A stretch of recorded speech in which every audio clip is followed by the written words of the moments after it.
Well, how to start the New Zealand trip? Well, best start chronologically. And that begins in Christchurch. Since I was too tired to really go out and see much that first time I was there, and more will be shown on it later, I'll start with the Alpine Train. Now, because we spare no expense in our graphics, here is the South Island. The trip today goes from Christchurch over across the island and finishes up here. Okay? To give some scope to the trip. For people who don't know what the Alpine Train is, it's this train that goes from Christchurch, basically east to west, across the South Island of New Zealand. Now along the way, it's incredibly scenic. And I think it's rated one of the top scenic train rides in the world. And it's definitely worth a visit. Now there's not much to really say about the train itself. I can show a little bit here and there.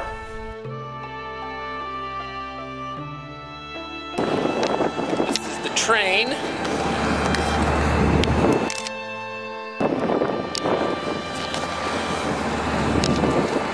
This is the train. Pass.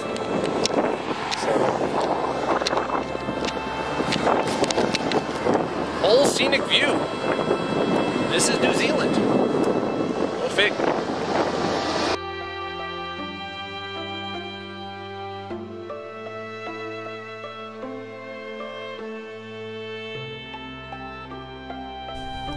But the train itself is not very attractive.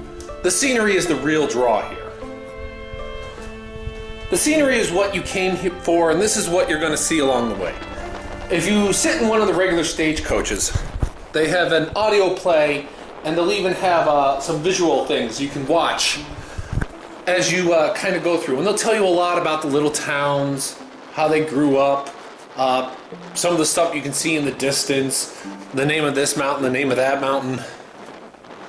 The mountain range itself, I think, is called the Alps. The South Alps, because it's on the South Island, I believe. But as you go through, I'm not one to really, I don't want to say, I don't care a whole lot about some of these intricate towns' histories, since I'm probably not going to remember them, and they're not too very impactful. When you kind of get down to the details of things, New Zealand isn't a really historically rich area. I mean, it's rich in kind of the local history, but in kind of a bigger world sense, not that very impactful. I can understand why people will like it, but it's just not for me. So I found, of course, one of the two observation cars. The observation cars are the cars where, you don't have a window in the way. So you can literally just look out and see everything. There, of course, is a cafe car because, well, no train would be complete without some place where they were actually trying to sell you something. But as you go along, you can see all sorts of things. Moving across west, you go through they call it Arthur's Pass, or maybe it's some kind of national park that you go through, which is the dividing line. For people who don't know, New Zealand is right where two tectonic plates meet. So of course it's very mountainous and very rugged and very lush in kind of scenery and stuff. About halfway there, you basically get off.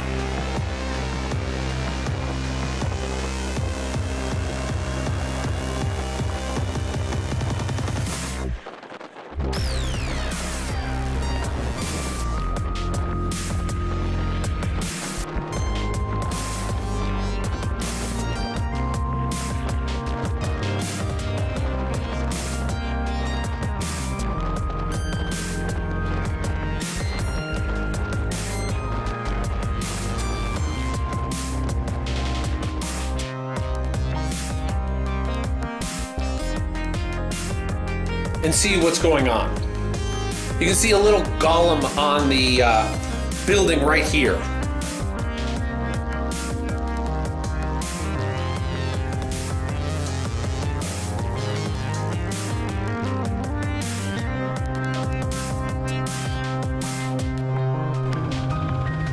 Now, I'm not sure where exactly this is in New Zealand, but it's a lake, village, mostly just for tourism and vacationing. See the homes over there. Becomes a hell of a place to see. It's great little fun here. So much to see. As for, like, you know, water sports, I didn't really bring the equipment to do it, but at least other people are enjoying it. More fun through the South Alps.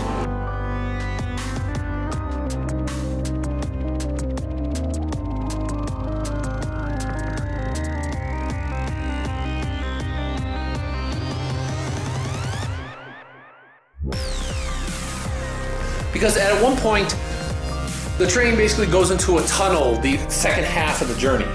So from there, it's worthwhile to kind of make your own way on like bus or whatnot. And there you can continue to see the scenery, continue to see kind of the lush environment, the lush surroundings, and everything else that's going on. Stop at some of the small little towns. I used to mine coal. Pretty much all been dead because New Zealand.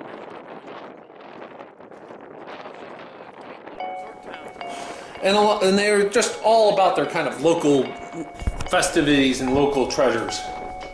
This one town here, I wish I could have the volume on, but the wind was really blowing, is actually an old coal town.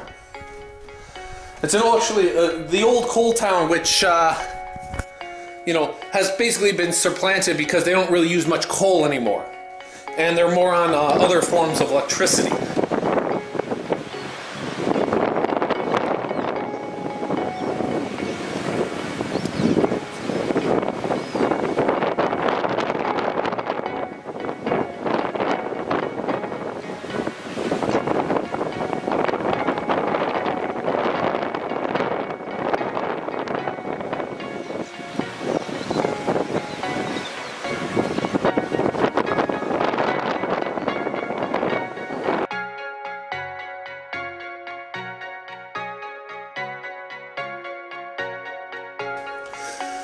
But those are just one of the many stops you can keep going until you finally get to what they call basically the Sea of Tanzania, where the pancake rocks are.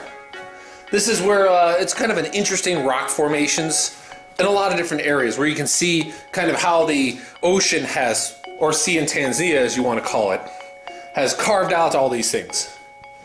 They even have a nice little cave here that you can go kind of exploring in. It's kind of muddy.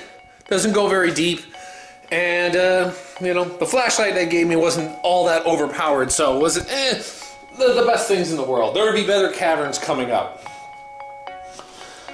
But it was a good start to the day, and you notice how many towns were really small. Wish I could have gone out and kind of seen something in the evening, but we're in a national park.